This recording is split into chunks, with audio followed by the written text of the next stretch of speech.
Hi, my name is Veronique Roblin. I live in LA, Los Angeles, California. I am originally from France, Paris, France, actually from a town called Joinville-le-Pont, and which is also the name of the series that is shown on this website.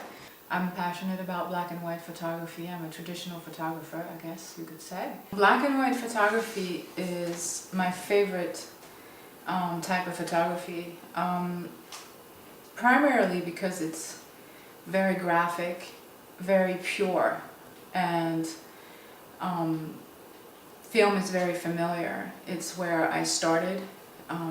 This where I learned, and what I love to do is I call social documentaries. I do a photography series from start to finish and stick with it for probably about a year or two until I can actually print it myself in a dark room, work on a series of prints and mat them, retouch them, frame them, and show them. So the whole series is in my hands.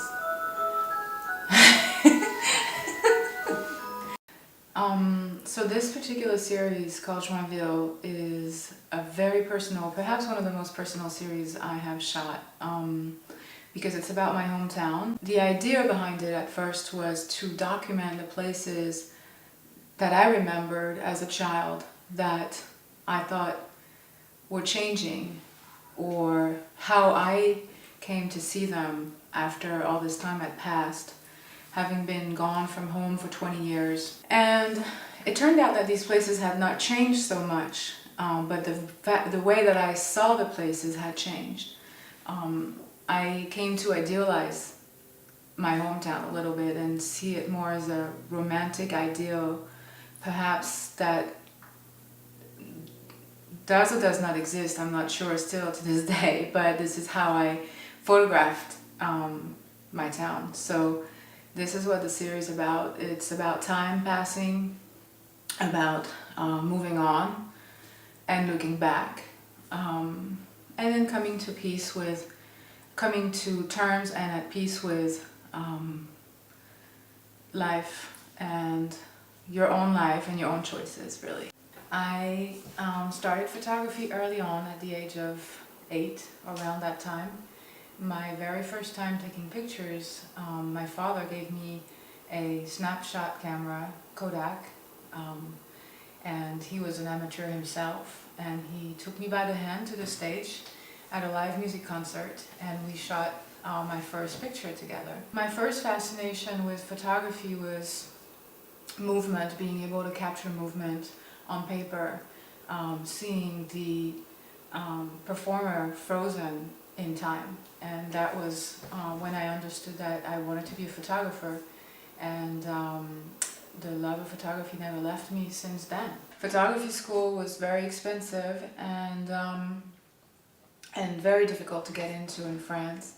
So I moved to the States, and I got lucky and met a wonderful photographer in New Orleans. His name is David Richmond, and I became his apprentice for about a year and a half, and he taught me lighting and the craft of photography as a commercial photographer himself. Back in the day, there was no digital photography. It was not quite yet an option. And so we had to use film, we had to use filters, we had to use a whole lot of lighting. We had to use photo labs and rely on people, actual professional printers, to retouch everything and colorize everything. We had to rely heavily on Polaroids. David used to say, if you don't have time to shoot a Polaroid, you don't have time to shoot a picture. In other words, there was no picture without a Polaroid. As a photographer, I've been fortunate to travel a lot and experience everything in photography, in the photography world. From interior photography to portraiture, politics, live music, and movie posters for 20th Century Fox. I was very fortunate to have a wide range of experiences within my photography career. But eventually I became a little tired of the commercial aspect of photography and wanted to get more into the personal aspect, the art photography scene.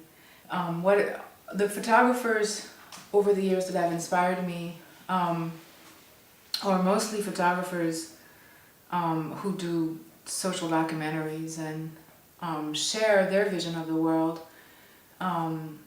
throughout time and leave a record for us to discover the world as it was yesterday, and understand what we go through throughout time.